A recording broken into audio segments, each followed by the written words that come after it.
Hey everyone, today I'm going to be showing you a very easy mincemeat recipe and it's going to turn out absolutely delicious.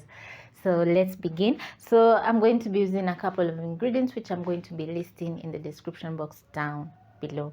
So I'm going to move over to my stove top, place a pan over medium heat, add cooking oil, and then I'm going to add onions.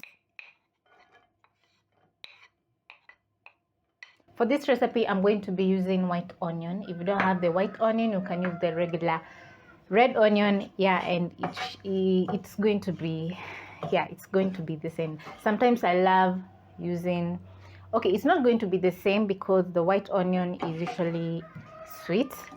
So I love the sweetness that it adds to my food. So I'm going to cook my onion until translucent, just about when it's releasing its natural sugars.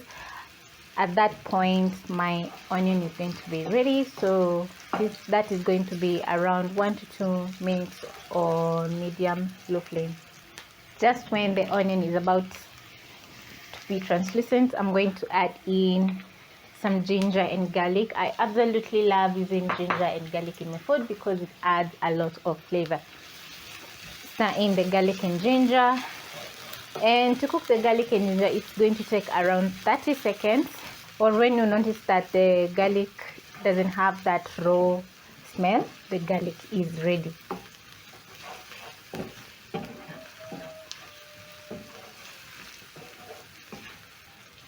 When my onion is ready, I'm going to be adding in my minced meat or ground meat. This is half a kg of ground meat. Using a spatula, I'm going to try and break the meat down as the meat cooks.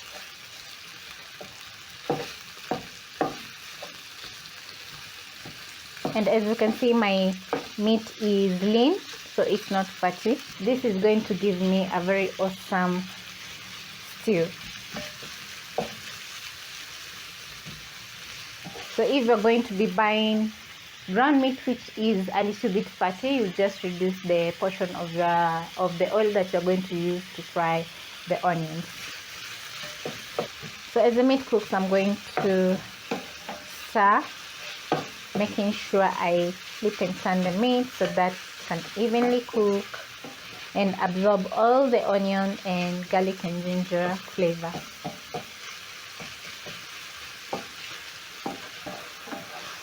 Just when my meat is about to cook, I'm going to add in 1 large carrot. So I'm adding the carrot at this point because carrots take a while to cook, and minced meat actually cooks very fast. So I want my carrot to be cooked by the time I'm finished cooking.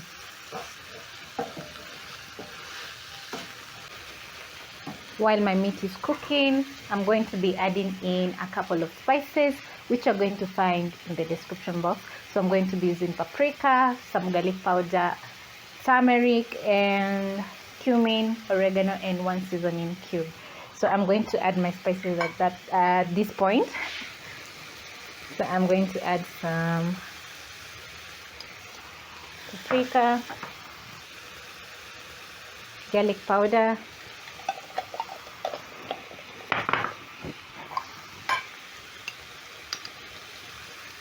and turmeric,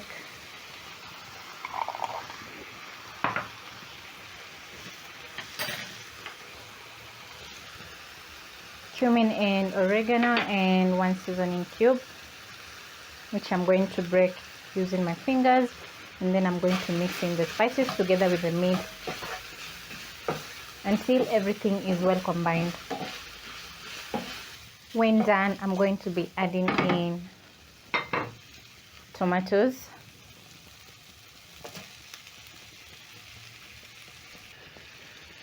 some tomato paste, stir in,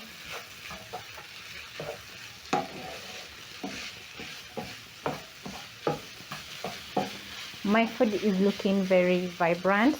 I love the colors, so I'm going to be adding in about a 1/4 cup of water so that my tomatoes can cook through, because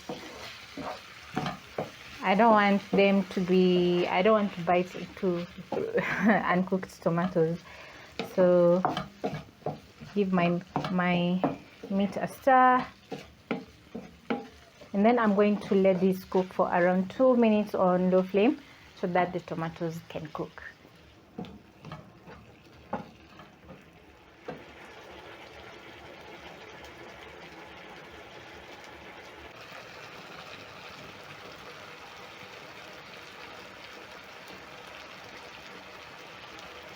So after about 3 minutes, this is how my meat is looking, and you'll know everything is ready when you start noticing the oil is separating from the tomatoes and the meat. So I'm going to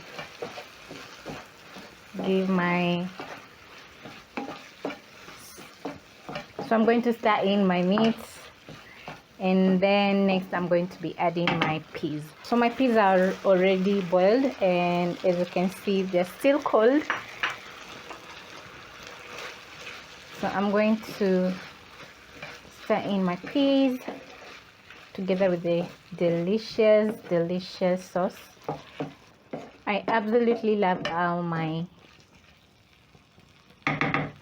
pan is looking right now. So I'm going to add in 1 cup of water, let everything come to a boil, and then I'm going to reduce the flames to medium low and let my stew simmer for around 3 to 4 minutes at most, because the minced meat is already cooked and the peas are already cooked. So it's just a matter of everything absorbing the flavors, and yeah, turning out so good.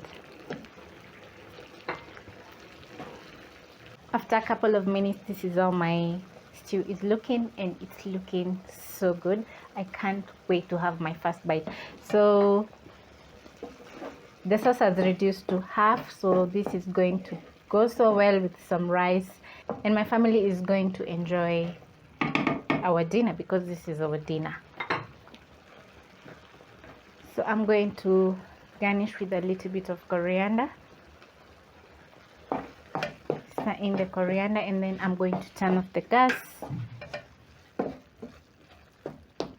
So good.